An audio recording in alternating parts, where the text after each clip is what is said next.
بسم اللہ الرحمن الرحیم۔ السلام علیکم، آپ دیکھ رہے ہیں الف نیوز اور میں ہوں آپ کے ساتھ ماجد علی۔ شامل کرتے ہیں پاکستان اور دنیا بھر سے breaking news headlines. Hamas جنگ کے بعد غزہ کا کنٹرول کون سنبھالے گا؟ اہم رپورٹ سامنے آ گئی۔ حماس کا کہنا ہے کہ غزہ پر حکمرانوں کے لیے ٹیکنوکریٹس کی کمیٹی بنانے کے لیے تیار ہیں۔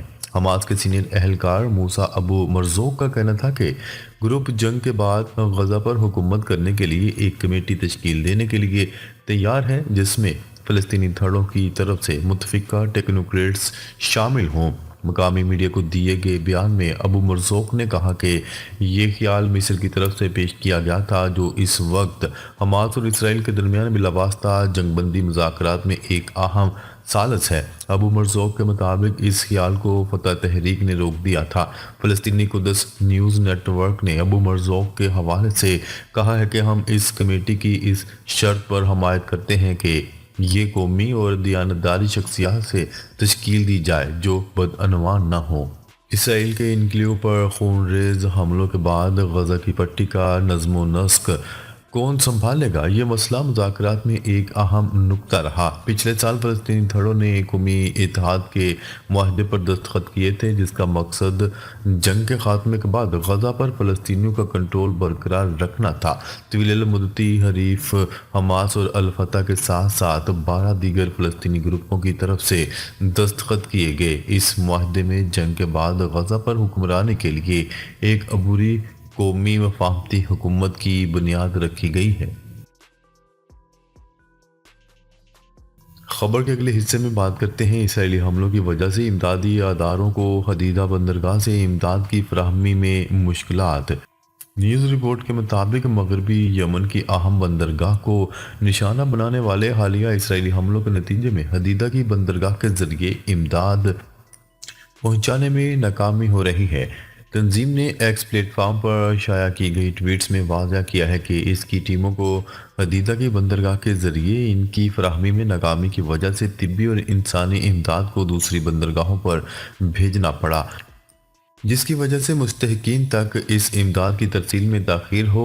بین الاقوامی تنظیم نے یمن میں بگڑتی ہوئی انسانی صورتحال پر اپنی تشویش کا اظہار کرتے ہوئے کہا ہے کہ سینا کے ہوائی اڈے اور حدیدہ بندرگاہ پر حالیہ حملوں سے انسانی صورتحال مزید پیچیدہ ہونے کا خطرہ ہے۔ ایم ایس ایف نے تنازع کے تمام فریقین سے مطالبہ کیا ہے کہ وہ اہم شہری بنیادی ڈھانچے کا احترام کریں تاکہ انسانی امداد کی بلا تعطل فراہمی کو یقینی بنایا جا سکے۔ حوثی گروپ نے اعتراف کیا ہے کہ الحدیدہ کی بندرگاہ کو $313 ملین سے زیادہ کا بھاری نقصان پہنچا ہے۔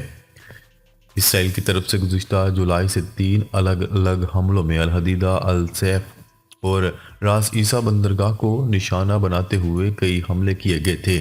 31 اکتوبر 2023 کو ایران کے حمایت یافتہ حوثی گروپ نے پہلی بار اعلان کیا تھا کہ اس نے اسرائیل کو بڑی تعداد میں ڈرونز اور میزائلوں سے نشانہ بنایا۔ بعد کے ادوار میں گروپ نے ایک سے زیادہ بار جنوبی اسرائیل میں مقامات کو بیلسٹک میزائلوں اور ڈرون سے نشانہ بنانے کے بارے میں بھی بات چیت کی تھی۔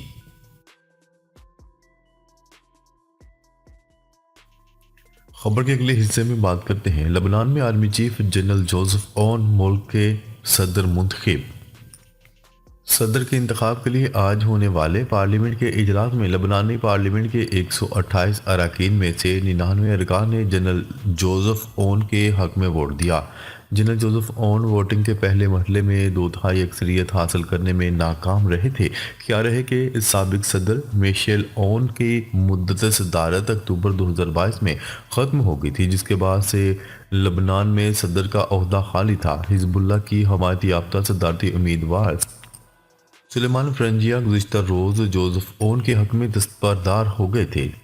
60 سالہ جنرل جوزف اون نے مارچ 2017 لبنانی فوج کی کمان سنبھالی تھی۔ صدر منتخب ہونے کے بعد پارلیمنٹ سے خطاب میں ان کا کہنا تھا کہ وہ عرب ممالک کے ساتھ بہتر تعلقات قائم کرنے کے لیے کام کریں گے۔ ان کا کہنا تھا کہ اس وقت لبنان کے پاس شام کے ساتھ تعلقات بحال کرنے کا تاریخی موقع ہے۔ جوزف اون نے اسرائیلی حملوں کے نتیجے میں جنوبی لبنان اور بیروت کے مضافات میں تباہ ہونے والے علاقوں کی تعمیر نو کا وعدہ کرتے ہوئے کہا ہے کہ وہ اس بات کو یقینی بنانے کے لیے کام کریں گے کہ لبنان میں ہتھیار رکھنے کا اختیار صرف ریاست کے پاس ہو۔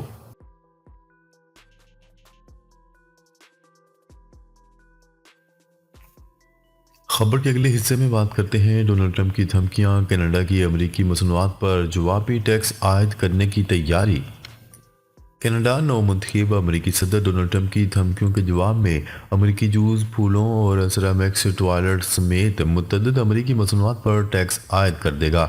سرکاری ذرائع کے مطابق اگر امریکہ نے کینیڈا پر کسی بھی قسم کا ٹیکس عائد کیا تو کینیڈا اسٹیل، سیرامیکس اور پلاسٹک کی امریکی مصنوعات سمیت پھولوں اور فلوریڈا کے اورنج جوس پر جوابی ٹیکس عائد کرنے کی تیاری کر رہا ہے۔ اس سلسلے میں سینکڑوں امریکی مصنوعات کی فہرست شارٹ لسٹ کی جا رہی ہے۔ یاد رہے کہ ڈونلڈ ٹرمپ نے دھمکی دی تھی کہ اگر کینیڈا نے مشترکہ سرحد پر غیر قانونی تارکین وطن اور منشیات کو روکنے کے لیے کوئی کارروائی نہیں کی تو امریکہ میں درآمد کی جانے والی تمام کینیڈین اشیاء پر 25% ٹیرف عائد کر دیا جائے گا۔ ڈونلڈ ٹرمپ کینیڈا کو امریکہ کی 51ویں ریاست بنانے کے حوالے سے بھی بیان بازی کر رہے ہیں، جس پر کینیڈا سخت رد عمل دے رہا ہے۔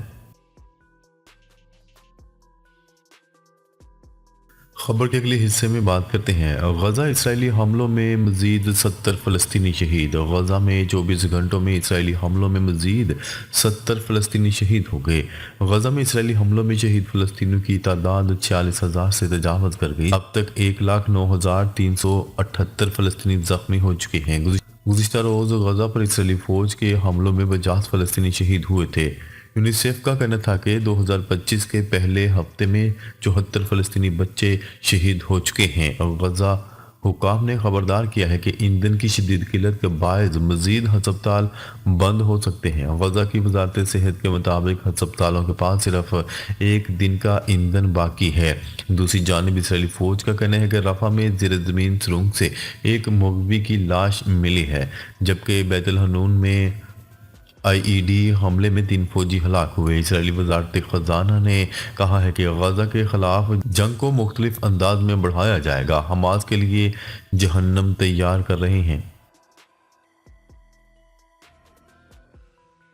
خبر کے اگلے حصے میں بات کرتے ہیں لاس اینجلس کے جنگلات میں تاریخ کی بدترین آگ۔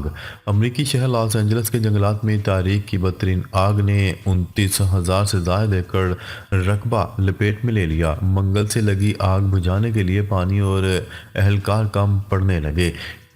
آگ سے 5 افراد ہلاک، درجنوں زخمی ہو گئے، جبکہ اموات میں اضافے کا خدشہ ظاہر کیا جا رہا ہے۔ امریکی میڈیا کا کہنا ہے کہ متاثرہ علاقوں میں 95,000 صارفین بجلی سے محروم ہیں۔ آگ سے متاثرہ علاقے سے 1,80,000 افراد کو انخلاء کی ہدایت کی گئی ہے۔